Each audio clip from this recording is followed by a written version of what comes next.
আসসালামু আলাইকুম শাহেক। ওয়ালাইকুম আসসালাম রহমতুল্লাহ বরকাতুহ। জি। আল্লাহর কাছে উম শুকরিয়া আদায় করছি, আলহামদুলিল্লাহ, যে আমার একজন প্রিয় শাহেকের সাথে আজকে কথা বলতে পারতেছি। কোথা আল্লাহর থেকে বলছেন? আমি বাংলাদেশ থেকে বলছি, কোন ময়মনসিংহ বিভাগ ডিস্ট্রিক্ট? থেকে।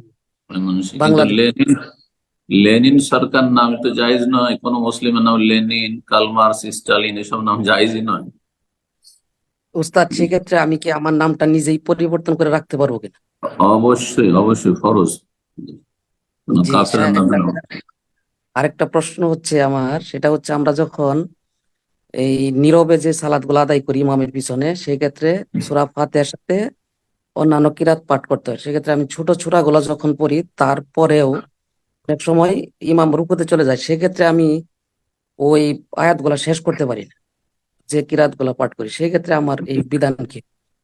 কোনো অসুবিধা নেই, শুধু সূরা ফাতিহা যথেষ্ট। সূরা ফাতিহা পড়ে নিলেই যথেষ্ট।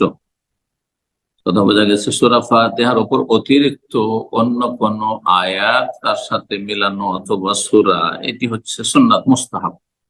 কেউ যদি ইচ্ছা করে, মনে আছে তারপরও না পড়ে, তবুও সালাতের ক্ষতি হবে না। শুধু একটি সুন্নত ছুটলো, সুন্নত ছুটলে নেকি কমে, কিন্তু তাতে সালাতের ক্ষতি তেমন হয় না। ইনশাআল্লাহ সালাত কবুল হয়ে যাবে। যতটা পেলেন পেলেন, আর যখন আল্লাহ আকবার করে রুকু চলে গেল ছেড়ে দেবেন। আমরা তাই করি।